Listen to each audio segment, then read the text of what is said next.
ओम श्री गुरुवे नमः। ओम शांति शांति शांति।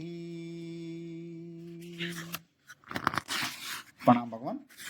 भगवान, अभी हमारा सत्संग जीवन मुक्ति विवेक श्री स्वामी अखंड आनंद सरस्वती जी महाराज द्वारा विरचित बड़ा ही सरल ग्रंथ और प्रवचन नंबर 4 से सत्संग चल रहा है भगवान।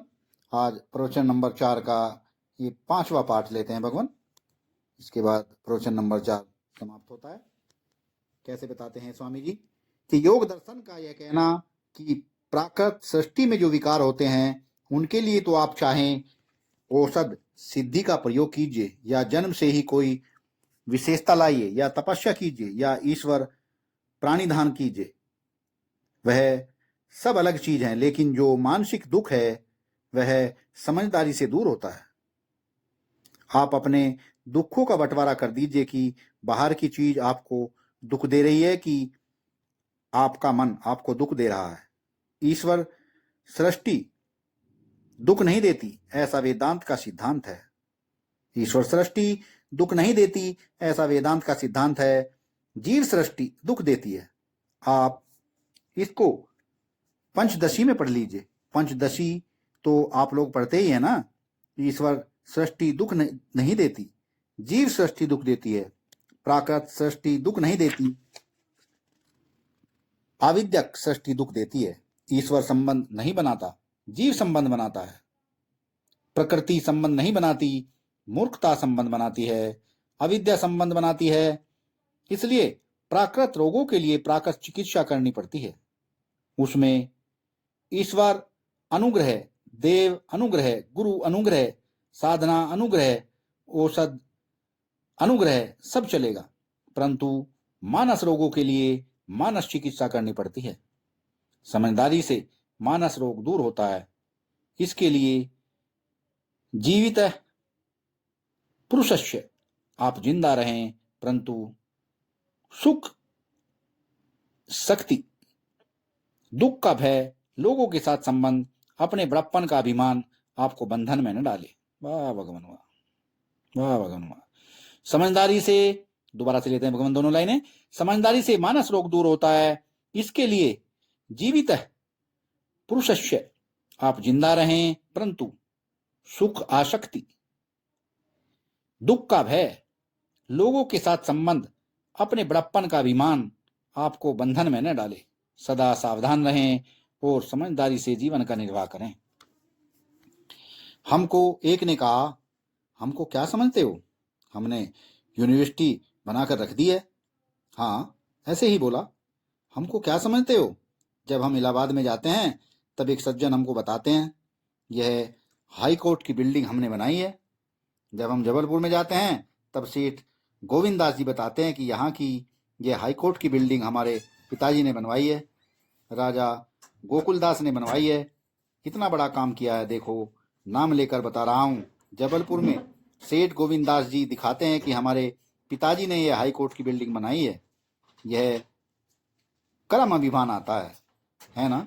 अब मान लो अगर वर्तमान सरकार उस पुराने ढंग की बिल्डिंग को तोड़कर नए ढंग की बिल्डिंग बनाना चाहे तो उनको इस बात का एक बार भी दुख होगा।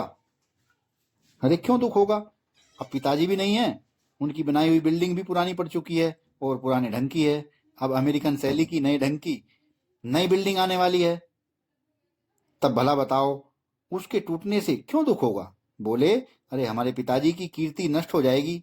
देखो यह दुख प्रकृति नहीं देती है, यह दुख ईश्वर नहीं देता है, यह दुख अपनी भूल देती है। जीवित मन पुरुष का संसार की वस्तुओं से, व्यक्तियों से और अपनी मान्यताओं से जो बंधन है, दुराग्रह है, वह दुख देता है। हमारे संस्कृति के प्रेमी लोग नाराज न हो। काठिया वाड़ियों, मारवाड़ियों, गुजरातियों, सिंधियों, हम आपसे एक बात कहते हैं कि आपके दादाजी और आपके पिताजी जैसी पगड़ी बांधते थे वैसी आप स्वयं क्यों नहीं बांधते हो। आपके पिताजी और आपके दादाजी जैसी टोपी लगाया करते थे वैसी आप स्वयं क्यों नहीं लगाते हो। आपके पिताजी और आपके दादाजी जैसी टोपी लगाया करते थे वैसी आप अपने बेटे से लगवा के जरा देख तो लीजिए, है ना। आपके घर में रहना मुश्किल हो जाएगा। भला यह संस्कृतियां में जो परिवर्तन हो रहा है, संस्कार में जो परिवर्तन हो रहा है, उसको रोकने का सामर्थ्य आप में नहीं है। बस आप अपने पुत्र से, अपने पौत्र से उसके सिर पर वैसी पगड़ी नहीं बंधवा सकते जैसी पगड़ी आपके दादाजी, आपके पिताजी बांधते थे। आहा नारायण, प्रकृति में जो परिवर्तन हो रहा है उसको आप स्वीकार करो। यदि आप जिद करके चाहोगे कि यह वैसी ही रहे तो आप इसको ज्यों का त्यों नहीं रख सकते हो, है ना। यदि बुद्धि का प्रयोग करोगे, यदि बुद्धि का प्रयोग नहीं करोगे तो दुखी होगे।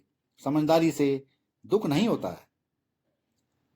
अब आपको सुनाते हैं धर्म माने क्या होता है। अरे जो अर्थ विषयक, भोग विषयक, मान्यता विषयक आग्रह है, जो अर्थ विषयक, भोग विषयक, मान्यता विषयक आग्रह है, उसको बुद्धि में स्थान मत दो।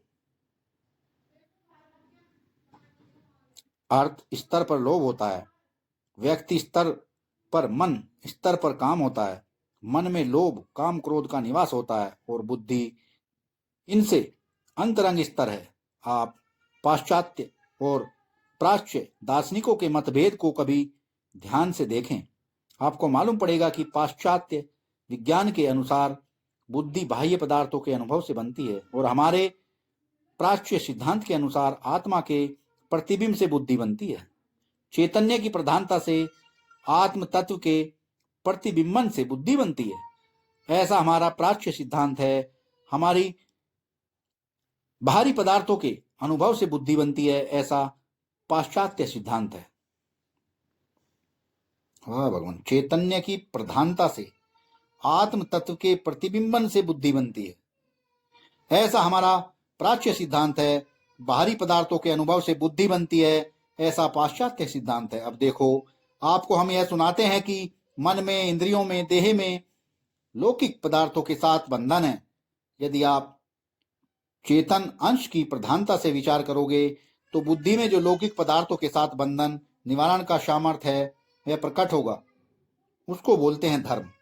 बुद्धि में मन को रोकने की शक्ति है, इंद्रियों को रोकने की शक्ति है, कर्म को रोकने की शक्ति है, धन के लोभ को रोकने की शक्ति है, व्यक्तियों के काम को रोकने की शक्ति है।